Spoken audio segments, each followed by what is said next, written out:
രുദ്രാർദ്ര പ്രണയം ഭാഗം 20. ആയുഷ് ആർദ്രയുടെ ചുണ്ടുകളെ പതിയെ നുണയുമ്പോൾ ആദ്യത്തെ പിടപ്പ് മാറി അവളും അവനെ അതുപോലെ ചുംബിച്ചു തുടങ്ങിയിരുന്നു. ആദി ആ ചുണ്ടുകളെ പതിയെ മോചിപ്പിക്കുമ്പോൾ ശ്വാസത്തള്ളിച്ചയോടെ അവൻ വിളിച്ചു, രുദ്രേട്ടാ. അവൾ കിതച്ചുകൊണ്ട് വിളി കേട്ടു. അവൻ അവളുടെ ചുണ്ടിൽ അരുമയായി ഒന്നുകൂടി മുത്തി. രുദ്രേട്ടാ. അവൾ ചിണുങ്ങി. അവനൊന്ന് മൂളിക്കൊണ്ട് പെട്ടെന്ന് അവളുടെ കഴുത്തിലേക്ക് മുഖമമർത്തി. ആ. അവൻ്റെ മീശയും താടിരോമങ്ങളും അവിടെ കൊണ്ടുകയറിയതും അവൾ കുറുകി. ആയുഷിൻ്റെ പല്ലുകൾ അപ്പോഴേക്കും അവളുടെ കഴുത്തിൽ അമർന്നിരുന്നു. ആ രുദ്രേട്ടാ. അവൾ എരിവ് വലിച്ചുകൊണ്ട് അവൻ്റെ തലമുടിയിൽ കൈ ചുരുട്ടി പിടിച്ചു. ആയുഷ് മുഖമുയർത്തി അവളുടെ മുഖത്തേക്ക് നോക്കി. പക്ഷെ ആ പെണ്ണിൻ്റെ മുഖം നേരെ കാണാൻ പോലും കഴിയാത്തമാം വിധം അവൻ്റെ കണ്ണുകൾ അടഞ്ഞു പോകുന്നു. ആദി. കണ്ണ് നിറകി അടച്ച് തുറന്നുകൊണ്ട് അവൻ വിളിച്ചു. അവൾ മൂളി. എന്നെ എത്ര ഇഷ്ടമുണ്ട്. അവളുടെ ചുണ്ടിൽ ചുണ്ടുകൾ ഉരസി അവൻ. ഒരുപാട്. ഇന്നോടെ ഇല്ലാത്ത അവൻ്റെ പെരുമാറ്റത്തിൽ അവൾ പിടപ്പോടെ പറഞ്ഞു. അതേ നിമിഷം അവൻ്റെ കൈകൾ അവളുടെ ടോപ്പ് മുകളിലേക്ക് ഉയർത്തുന്നതും അവളുടെ നഗ്നമായ വയറിൽ അവൻ്റെ കൈ അമരുന്നതും ആർദ്ര അറിഞ്ഞു. രുദ്രേട്ടാ. ആ കൈയുടെ ചൂടിൽ പൊള്ളിപ്പിടഞ്ഞുകൊണ്ട് അവൾ ഏങ്ങി വിളിച്ചു. അവൻ മൂളി. അവൾക്ക് അവനെ തടയാമായിരുന്നു. പക്ഷേ അവൻ അനുസരിക്കാനാണ് അവൾക്ക് ആ നേരം തോന്നുന്നത്. പ്രണയമല്ലേ. ആ പ്രണയം എങ്ങനെയൊക്കെ ആയാലും അവൾ ആ നിമിഷം അറിയാൻ ആഗ്രഹിക്കുന്നു. അവൻ്റെ ഒരു തഴുകലിനെയും തടയാതെ അവൾ പിടഞ്ഞുകൊണ്ട് അവൻ അനുസരിച്ച് കിടന്നതും നിമിഷങ്ങൾക്കുള്ളിൽ ആയുഷ് അവളുടെ ടോപ്പ് അവളിൽ നിന്നും അഴിച്ചു മാറ്റിയിരുന്നു. ആർദ്ര ഞെട്ടിക്കൊണ്ട് അവൻ്റെ മുഖത്തേക്ക് നോക്കി. പക്ഷേ അവൻ്റെ വിടർന്നു പോകുന്ന കണ്ണുകളുടെ നോട്ടം അവളുടെ മാരടത്തിലേക്കാണ്. ആ നോട്ടത്തിൽ ആകെ ചുവന്നുപോയി ആർദ്ര. ആദ്യമായി അവന് മുന്നിൽ അങ്ങനെ. അവൾ അറിയാതെ ഉമിനീർ വിഴുങ്ങി. അല്ല, ആദ്യമായിട്ടല്ല. അന്ന് ആ കുളക്കരയിൽ വെച്ച് കണ്ടില്ലേ. പക്ഷേ അന്ന് ഞാൻ കുഞ്ഞല്ലേ. അവൾ ഓരോ ചിന്തകളിലായെന്ന് തോന്നുന്നു. ആദി. വല്ലാത്തൊരു ഭാവത്തോടെ ആയുഷ് വിളിച്ചതും അവളെ വിറയ്ക്കുന്ന ചുണ്ടോടെ അവനെ ഒന്ന് നോക്കി.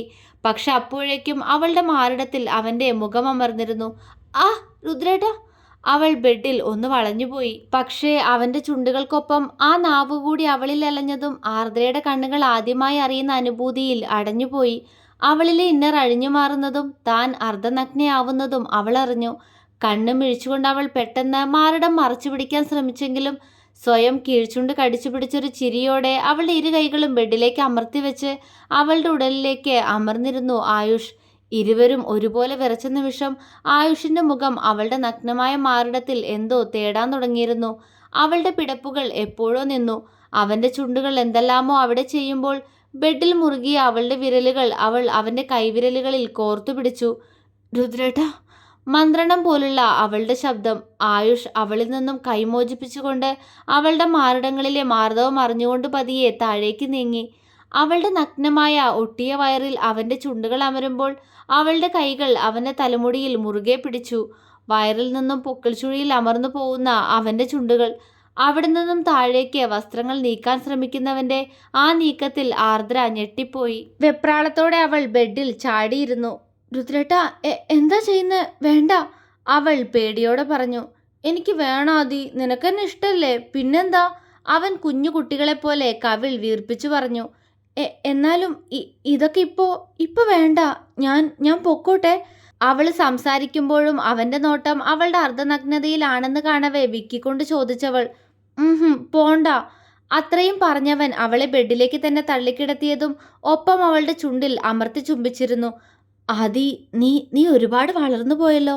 അവളുടെ മാറിടത്തിൽ മുറുകുന്ന കൈക്കൊപ്പം ഒരു മുരൾച്ച പോലെ അവൻ പറഞ്ഞതും അവൾ ആകെ ചുവന്നുപോയി. അവളിലെ വസ്ത്രത്തിന്റെ മറ പൂർണ്ണമായി നീങ്ങുമ്പോൾ ശരീരത്തിൽ അടിച്ച തണുപ്പിൽ വിറയലോടെ അവൾ കണ്ണുകൾ ഇറുക്കി അടച്ചുപോയി. കർത്തമ്മേ. അവളുടെ വയറിനും താഴേക്ക് നോക്കി കുറുമ്പോടെ കുഴഞ്ഞ ശബ്ദത്തിൽ അവൻ വിളിച്ചു. ആർദ്ര കണ്ണുകൾ വെട്ടി തുറന്നു.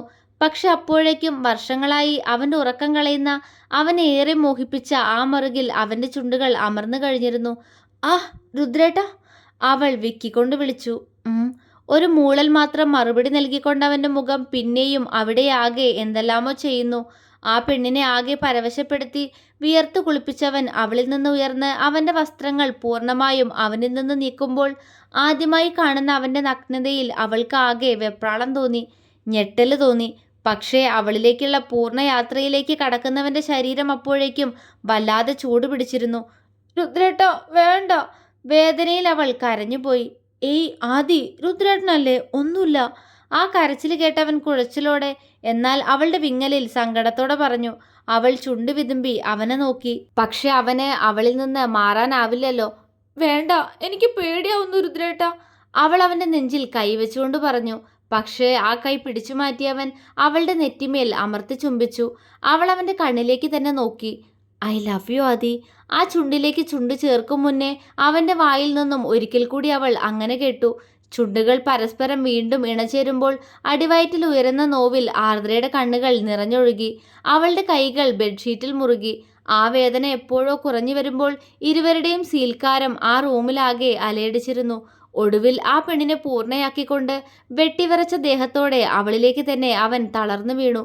നിറകണ്ണോടെ എന്നാൽ നിറഞ്ഞ ചിരിയോടെ ആർദ്ര അവന്റെ കവിളിൽ അമർത്തി ചുംബിച്ചു. ആയുഷ് കണ്ണു തുറക്കാതെ ഒന്ന് പുഞ്ചിരിച്ചു. പതിയെ ബെഡിലേക്ക് മലർന്നു കിടന്നവൻ അവളെ തന്റെ നെഞ്ചോട് അടക്കി പുണരുമ്പോൾ ആർദ്ര ഏറെ പ്രണയത്തോടെ അവനെ നോക്കിപ്പോയി. പക്ഷെ ആയുഷ് ഉറക്കത്തിലേക്ക് പോവുകയാണ്. അത്രയും നേരമുള്ള മദ്യത്തിന്റെ കിക്കിൽ ഇനിയും പിടിച്ചു നിൽക്കാനാവില്ല. അല്ലെങ്കിൽ തന്നെ ആ ലഹരി ഒന്നുകൊണ്ട് മാത്രമാണ് അവനിന്ന് ആ പെണ്ണിൽ ഇങ്ങനെയൊക്കെ ചെയ്തത്. ആയുഷ് എന്തെങ്കിലും തന്നോട് സംസാരിക്കുമെന്ന് കരുതി കഴിഞ്ഞുപോയ നിമിഷങ്ങൾ ഓർത്ത് ആർദ്ര നാണത്തോടെ അവന്റെ നെഞ്ചിൽ ചുംബിച്ചു. പക്ഷേ അവനൊന്നും മിണ്ടുന്നില്ല. രുദ്രേട്ട, എനിക്ക് ഒരുപാട് സംസാരിക്കാനുണ്ട്. അല്പനേരം കഴിഞ്ഞതും അവൾ അവന്റെ മുഖത്തേക്ക് നോക്കി ഏറെ ഇഷ്ടത്തോടെ പറഞ്ഞു. നാളെ സംസാരിക്കാതി, എനിക്ക് വല്ലാതെ ഉറക്കം വരുന്നു, അവൻ അത്രയും ക്ഷീണത്തോടെ പറഞ്ഞു. അവൾ അവനെ കൂർപ്പിച്ചു നോക്കി. ഉറക്കോ? ഇത്രയും നേരം ഒരു ഉറക്കം ഇല്ലായിരുന്നല്ലോ. അവൾ ചുണ്ടു പിളർത്തി. പക്ഷെ അപ്പോഴേക്കും അവൻ ഉറക്കം പിടിച്ചിരുന്നു. അവനെ തന്നെ നോക്കി പതിയൊന്നുയർന്ന് അവന്റെ മുഖം ആകെ ചുംബിച്ചുകൊണ്ട് അവന്റെ നെഞ്ചിലേക്ക് മുഖം പൂഴ്ത്തി അവനെ ചുറ്റിപ്പിടിച്ചു ആർദ്ര. എപ്പോഴോ അവളുടെ കണ്ണുകളും അടഞ്ഞുപോയി. നേരം വെളുത്ത് വരുന്നതേയുള്ളൂ. ആർദ്ര ചിണുങ്ങിക്കൊണ്ട് ഒന്നുകൂടി ബെഡിലേക്ക് ചേർന്ന് കിടന്നു. ആരുടെയോ ശരീരത്തിലേക്കാണ് താൻ ചേർന്ന് കിടക്കുന്നത് എന്ന് മനസ്സിലായതും അവൾ ഞെട്ടലോടെ കണ്ണുകൾ വലിച്ചു തുറന്നു. തന്നെ നെഞ്ചിലേക്ക് ചേർത്ത് പൊതിഞ്ഞു പിടിച്ച് കിടന്നുറങ്ങുന്ന ആയുഷിനെ കണ്ടതും അവൾക്ക് കഴിഞ്ഞ രാത്രിയിലുണ്ടായ കാര്യങ്ങളെല്ലാം ഓർമ്മ വന്നു. അവളുടെ മുഖം ചുവന്നു കയറി. അറിയാതെ കണ്ണുകൾ ക്ലോക്കിലേക്ക് നീണ്ടു. എൻ്റെ ഈശ്വര, 4 മണി കഴിഞ്ഞോ? 5 മണിക്ക് അമ്മയ്ക്ക് ഉണരൂലോ? അവൾ വെപ്രാളത്തോടെ ചിന്തിച്ചു.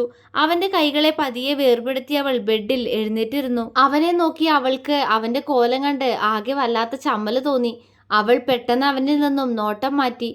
ഞാൻ എൻ്റെ രുദ്രേട്ടന് മാത്രമായിരിക്കുന്നു. അവൾ നാണത്തോടെ മുഖം പൊത്തി. എൻ്റെ ഭഗവാനെ, എങ്ങനെ ഞാൻ ഇനി രുദ്രേട്ടന് മുഖത്ത് നോക്കും? എന്നെ കളിയാക്കില്ലേ? ഇത്രയും കാലം പ്രണയം പറയാതിരുന്നിട്ടും ഇന്നലൊരു ദിവസം കൊണ്ട് ഇങ്ങനെയൊക്കെ. ഓർക്കുന്തോറും അവളിലെ ചുവപ്പ് കൂടി. പക്ഷേ അവനെ ഇങ്ങനൊരു കോലത്തിൽ ഫേസ് ചെയ്യാൻ അവൾക്ക് ചമ്മല് തോന്നി. അവൾ പെട്ടെന്ന് താഴേക്കിറങ്ങി നിലത്ത് ചിതറിക്കിടക്കുന്ന വസ്ത്രങ്ങളെല്ലാം എടുത്തിട്ടു. കൂട്ടത്തിൽ നിലത്ത് കിടക്കുന്ന അവന്റെ ഷർട്ടും മുണ്ടും ഇന്നറും അവളെടുത്ത് കയ്യിൽ പിടിച്ചു. ഷർട്ട് എടുത്ത് ഹാങ്ങറിലിടുമ്പോൾ അവൾക്ക് നാണം തോന്നി. ആ ഷർട്ടിന് അവന്റെ മണമാണ്. ബാക്കി വസ്ത്രങ്ങൾ അവന്റെ ഡ്രസ്സ് വെക്കുന്ന ഷെൽഫിലേക്ക് വെച്ച് മുണ്ട് അവന്റെ ദേഹത്തേക്ക് ഇട്ടുകൊടുത്തു. പതിയെ അവന്റെ നെറ്റിമേൽ അരുമയായി ചുംബിച്ചു. ഇനി ഞാനിവിടെ കിടന്ന എല്ലാവരും ഇതൊക്കെ അറിയും രുദ്രേട്ടാ. ഞാൻ പോവുകയാണേ. എണീറ്റിട്ട് എൻ്റെ അടുത്തേക്ക് വാ, ഞാൻ കാത്തിരിക്കും. മനസ്സിൽ അത്രയും പറഞ്ഞുകൊണ്ട് അവൻ്റെ നെറ്റിയിൽ അമർത്തി ചുംബിച്ച് അവൾ വാതിൽ തുറന്ന് പതിയെ പുറത്തേക്ക് ചാരി വെച്ച് താഴേക്ക് ഇറങ്ങിപ്പോയി. മൊബൈൽ നിർത്താതെ റിങ്ങിയുന്ന ശബ്ദം കേട്ടാണ് ആയുഷ് കണ്ണുകൾ തുറന്നത്. അവൻ കയ്യെത്തിച്ച് കോള് കട്ടാക്കി ഒന്നുകൂടി തിരിഞ്ഞു കിടന്നു. വീണ്ടും മൊബൈൽ റിങ് ചെയ്തതും അവൻ ഈർഷ്യയോടെ കോൾ അറ്റൻഡ് ചെയ്ത് ചെവിയിലേക്ക് വെച്ചു. ഹോസ്പിറ്റലിൽ നിന്നുമായിരുന്നു കോൾ. ഒരു ഡെലിവറി കോംപ്ലിക്കേഷൻ കേസിനെ കുറിച്ച് ഹോസ്പിറ്റലിൽ നിന്ന് വിളിച്ചതായിരുന്നു. 10 മണിക്കാണ് ആ കുട്ടിക്ക് സിസേറിയൻ പറഞ്ഞിരിക്കുന്നത്. അവൻ കറക്റ്റ് സമയത്ത് എത്താമെന്ന് പറഞ്ഞ് കോള് കട്ട് ചെയ്ത് ബെഡിൽ എഴുന്നേറ്റിരുന്ന് അഴിഞ്ഞു വീണ മുണ്ട് മുറുക്കിയെടുത്തു. അവന് തലയാകെ വേദനിക്കുന്നത് പോലെ തോന്നി. എല്ലാം ഇന്നലെ ആ വിവാഹാലോചന കാരണമാണെന്നവൻ വേദനയോടെ ഓർത്തു. ആകെ ഭ്രാന്ത് പിടിക്കുന്നത് പോലെ തോന്നിയപ്പോഴാ മദ്യപിച്ച്. എന്നാലും ആദി, നിനക്ക് എന്നോട് ഒട്ടും ഇഷ്ടമല്ലായിരുന്നോ? ഉണ്ടായിരുന്നെങ്കിൽ പീലുമായിട്ട് ഒരാലോചന വന്നപ്പോഴെങ്കിലും നീ എന്നോടത് തുറന്നു പറയുമായിരുന്നില്ലേ?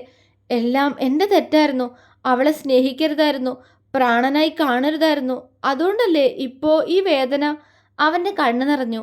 എന്തേ ആദി, നീ എൻ്റെ മനസ്സറിയുന്നില്ല? രുദ്രേട്ടന് നിന്നെ അത്രയ്ക്ക് ഇഷ്ടമാണടി.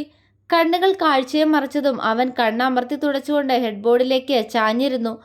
ഇഷ്ടൊരിക്കലും പിടിച്ചു വാങ്ങാൻ പറ്റില്ലല്ലോ, അവൻ നീറുന്ന മനസ്സോടെ ചിന്തിച്ചു.